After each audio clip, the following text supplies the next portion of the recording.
Hello and welcome to Carfection News. Now, a slight confession, because we had actually recorded most of this episode and it was all done and dusted and Charlie had edited it and uploaded it, and then Audi actually announced the E-Tron GT and unveiled it. So we thought, well, it would be a shame not to include that. So here we are. Essentially, it looks pretty much identical to the Audi E-Tron GT concept, which is a very good thing indeed, because I thought that's a stunning piece of design. It's a GT, a four-door coupe, but sort of it's somehow more muscular and also sort of sleeker, I think, than something like an A7 or an A5.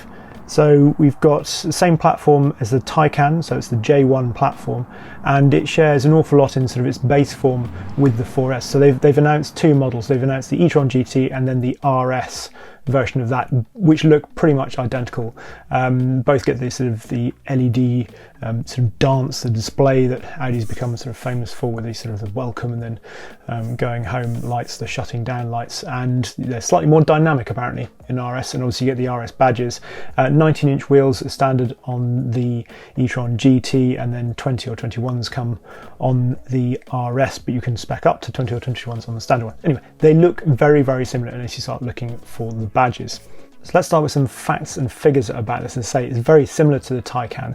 So in terms of length, it's just a smidgen under 5 meters long, and it's just under 2 meters wide, 1.96 meters wide, 1.41 meters tall. So that is slightly taller than Taycan, but 17 millimeters lower than an A7. The drag coefficient 0.24 CD, which is extremely slippery, not quite as slippery as the Taycan, which is 0.22, but overall, yeah, it's just a fabulous looking thing. I think the e-tron GT. It got two motors, so one on the front axle, one on the rear axle. There's also a 2-speed gearbox on the rear axle, so again, like the Taycan, it doesn't use the sort of the shorter gearing unless you're doing launch control. Otherwise, most of the rest of the time it'll take off in the taller second gear. Total system output for the base e-tron GT is still a pretty mighty 469 brake horsepower and 465 pounds-foot of torque, but there is a boost mode as well, which comes in either in launch control, or if you're in dynamic mode and you floor the throttle, give it full throttle, then that increases peak power to 523 brake horsepower and torque to 472 pounds-foot. 0 to 62 miles an hour, 4.1 seconds, top speed 152 miles an hour. There's a 93 kilowatt hour battery for both cars, and it's got 800 volt architecture like the Taycan.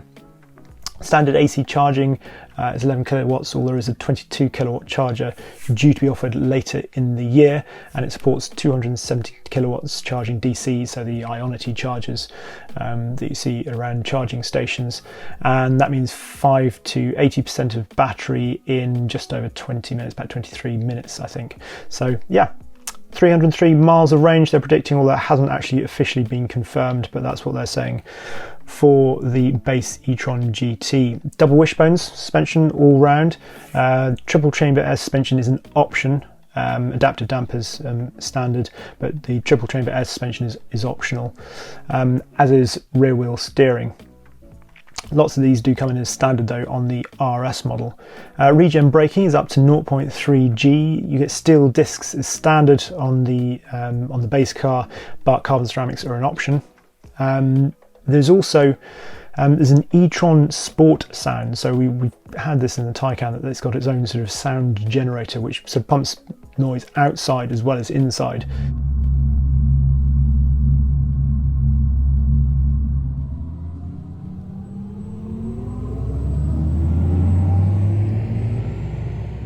Apparently they've included things like didgeridoos in there in creating this soundscape. So I'm really intrigued by the whole idea of sound in EVs, because it's just, well, it's such a big part of driving, I think, really. So, and it's, as much as it's nice going along silently, I think there is real interest in what sounds can be created and what sounds we want to hear as we're driving. Anyway, The interior is very Audi, so the steering wheel looks very normal, particularly after Tesla's recent announcement, which we will come to later in the news roundup. But the rest of it, you've got the 12.3-inch virtual cockpit and then the 10.1-inch central screen, but it's got buttons below it, so it's not all touchscreen in there, which is nice to see. There are various eco-friendly upholsteries you can have in there, so Dinamica, which is like the Alcantara, and Cascade with K's, which is more sort of wool-like, and they're all made from recycled materials. Coming on to the RS E-Tron GT, so like I say, it looks pretty much identical, but you get an active rear diff, so you get a normal mechanical locking limited slip rear diff in the standard car, but then you get the active rear diff in the RS version. Suspension standard. The standard brakes are rated to the tungsten carbide coated ones, so you might remember those are the ones on Porsches which get the white calipers. And we've got a more powerful rear motor, so it sits between Taycan Turbo and Taycan Turbo S in terms of its outputs. 590 brake horsepower with boost mode taking up to 637 brake horsepower, 612 pounds-foot of torque, 0-62 3.3 seconds, and 155 miles an hour flat out with 293 miles of range. So yeah, these are in some ways, there's sort of not a lot new going on there because we've seen it all before in the Taycan, but equally it's nice to see another car in that space. It'll be interesting to see what it feels like inside. They've got this sort of footwell in the rear, so you put your feet down, so it's saying they've got a very good rear legroom and also sort of a bit more height for the rear passengers. And it's just, I think, a stunning looking car. I say it looks a bit more conventional perhaps than the Taycan, so that might appeal a little bit more. It's being produced in carbon neutral fashion at the same plant as the R8, so that might reinvigorate the R8 e-tron one day. Who knows? Anyway, on with, oh no, prices. You want to know prices, don't you? Well, they haven't actually announced the UK prices, but it's looking like about £120,000 plus starting price for the RS E-Tron GT, and probably around about £85,000 there or thereabouts for the very base E-Tron GT. Anyway, as I was about to say, on with the rest of the show. Coming up in this episode of Carfection News, we have the BMW M5 CS, a new old Jaguar, the reason Tesla talks about Plaid, and an intriguing electric sports car that weighs less than 1,000 kilos. But first, let's head off-road. Land Rover has decided to, well, sort of draw upon its Camel Trophy history and produce 25 new Defenders. You can have a choice of either 90 or 110, and all will be in, it's not actually quite, I think, the original yellow colour scheme, because that was, I think it's called Soundglow, and these are called Eastnor Yellow. It's very similar. Anyway, and you get fantastic steel wheels. It's based on a Works V8 Defender, so if it's like before, then they buy up a sort of a fairly recent, one of the last Defenders basically, and then they convert it, so they put a 400 odd brake horsepower V8 in it, and it gets the 8-speed ZF Auto off the back of that. It gets a leather black interior, and these have obviously then been sort of up the ante to be sort of suitably Camel Trophy-esque with all sorts of add-on bits, including a winch off the front of it. And included in the price, there'll be a competition around Eastnor for all the owners, and they'll put sort of hashtags and your name on the side and things like that.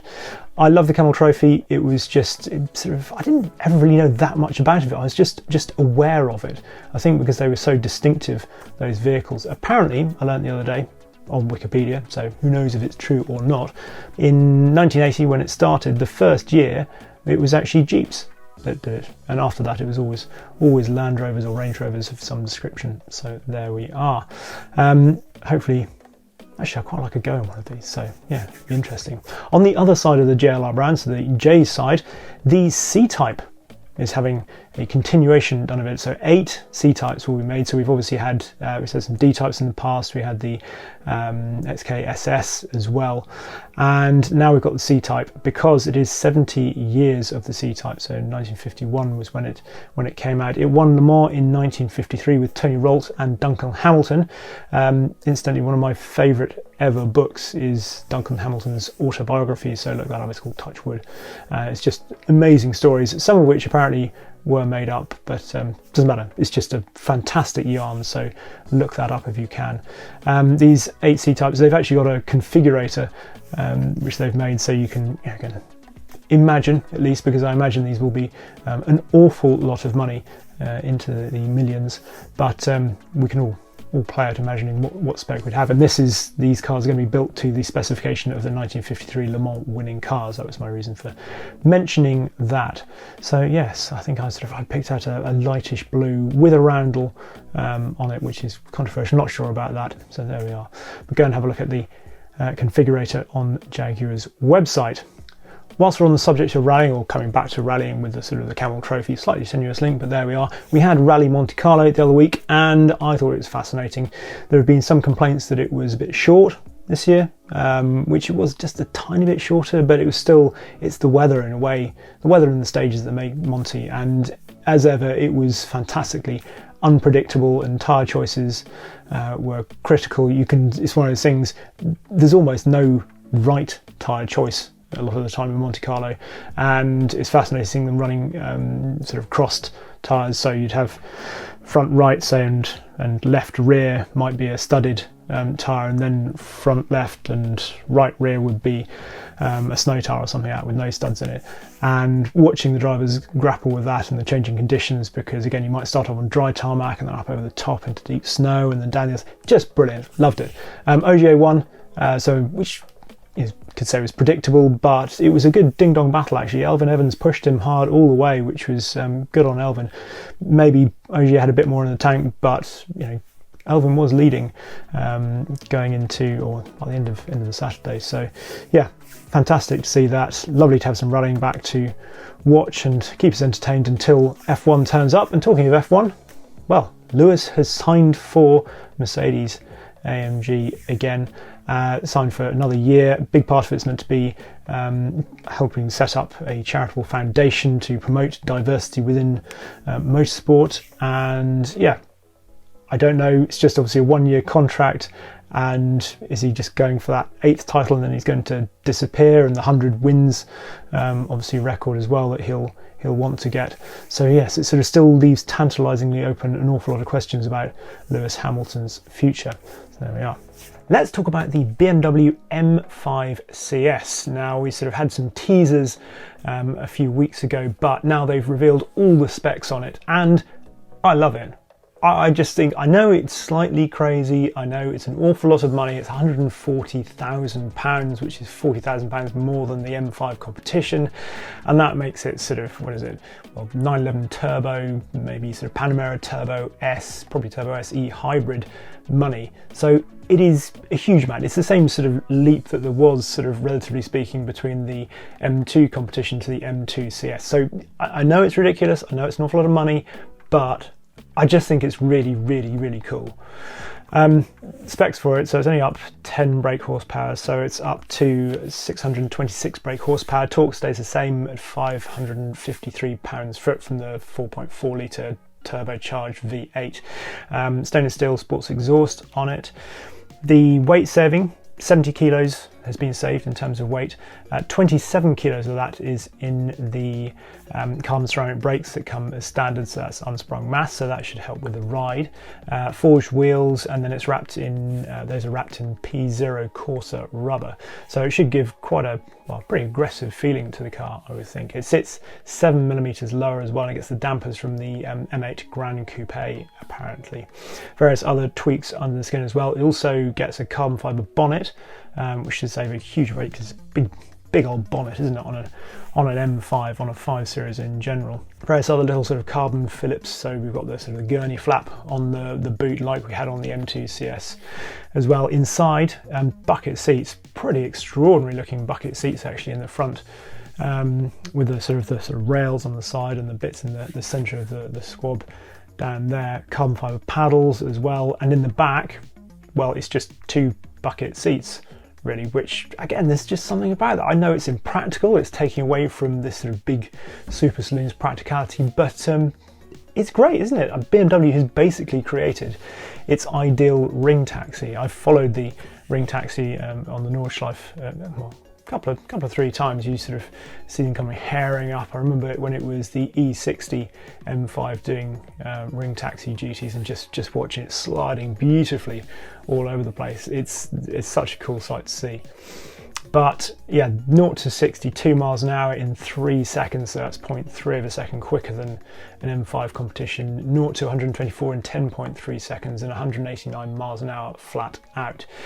But I'm just intrigued to see what it feels like, because I think the numbers are only going to say so much, rather as they did with the M2 CS, which I'm on record as saying I absolutely love. And it just seems like a really cool thing, as a different thing to a supercar or something to have in the garage. I just think it could be really good. It's going to be big, so it's not going to be the same as sort of, I love that compact thing about the M2 CS, but this CS package that BMW seems to be creating with their cars these days, yeah, I like it a lot. So there we are. You can get it in Brands Hatch Grey or deep green metallic. I think I'd have to go for the green. And the yellow DRLs, daytime running lights, they're only yellow when you're on dip beam for legal reasons, apparently. So most of the time they're white, but then you go to dip beam and yeah, they go yellow, which is just, yeah, I think it's a really, really funky thing. Now on to EV news, and we'll come to Tesla in a minute, but I wanted to talk about the Watt electric vehicle company first and their Paces innovation. So the chap behind this is Neil Yates, who I know because he had something to do with my Escort rally car in the past, and he has come up with this modular platform basically. So it's basically a flexible, scalable, lightweight and cost-effective bonded aluminium platform designed specifically for low volume manufacturers. And it's a skateboard design, as most of them are, but it's been crash tested, and the idea is that you can scale it to whatever your particular project is. So this could be sports car, saloon, could even be more of a commercial vehicle. But yes, it's aimed at low volume manufacturers.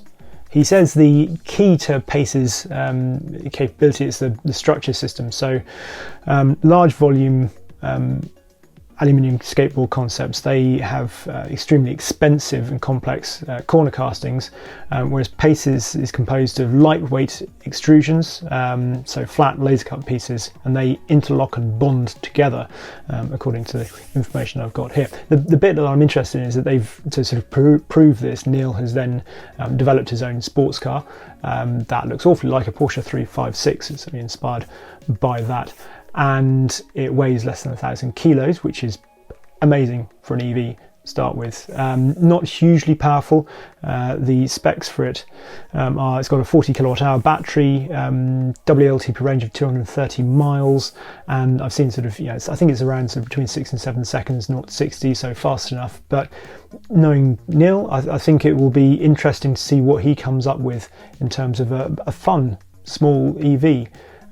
So yes, that should be quite interesting, and I look forward to seeing more from that in the hopefully months to come.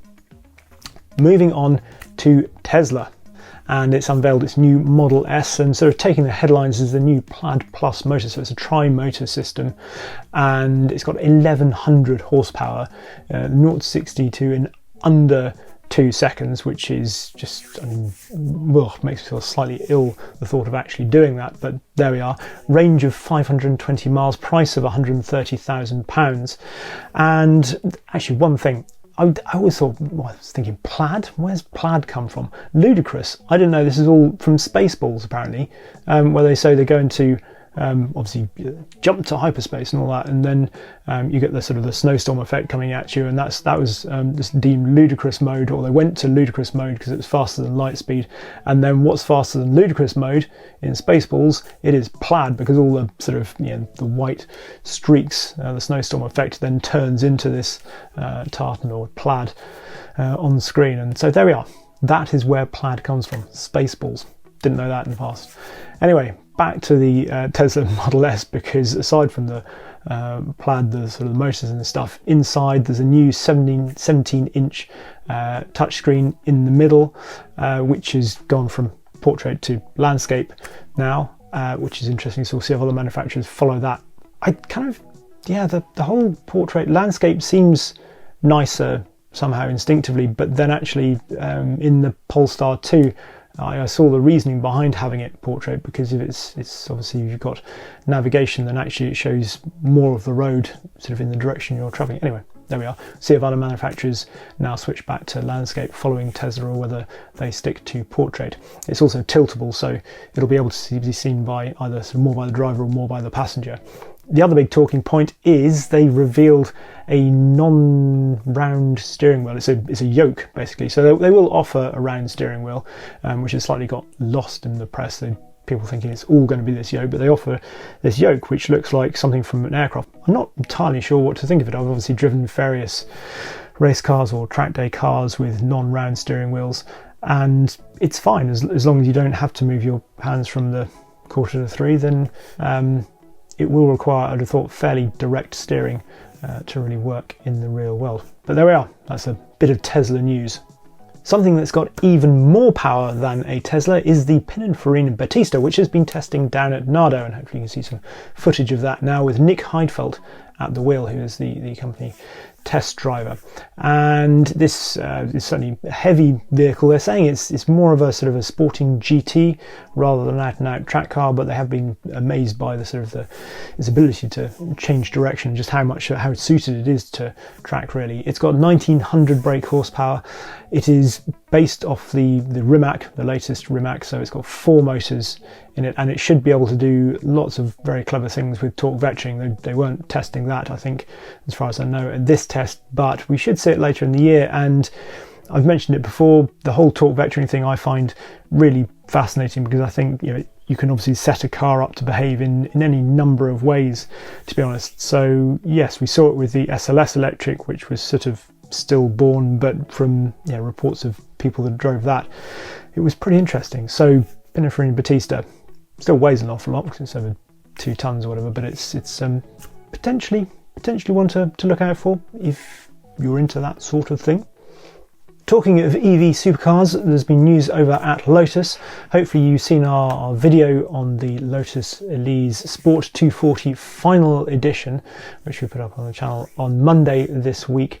And it signals the end of Lotus Elise and Exige production with these final run-out models, but they have teased a bit of the future, which is obviously partly Evija, which we know about, but also the Type 131, which they're saying prototypes will be produced by the end of this year. So it'll be exciting to see what that is. We suspect something sort of more around a 911 rival. We know it won't be called Esprit, because they've said it won't be called Esprit, despite the fact an awful lot of people would like to see it called Esprit, but it won't be called that. So yes, Lotus, don't really know much more than that, but really hope it's good. I mean, they've got a lot of money, they're doing a lot of recruitment, and there's clearly a lot of money coming in from Geely, so we'll have to wait and see. I, for one, will bemoan the loss of the Elise, but as I said at the end of the film, I really hope sometime in the future it has a replacement. Something that is small and light, not particularly powerful necessarily, but invokes the ethos of the Elise in the future. Finally, one extra bit of news. I have an engine for my Mark II Escort. Yes, I finally got another Pinto. It's not sort of, it needs work and all that, but off eBay. Should be collecting that this week. Very much looking forward to it. So there you are, that's something to look forward to. A bit of Escort news. Thought you'd all like to hear that. So there we are. Hope you enjoyed that episode of Carfection News, and if you've made it this far, congratulations. Did you notice that I filmed it in 2 separate parts? This part and some last night, because I forgot some bits. So there we are. Let us know in the comments below. Well done for making it this far. See you next time.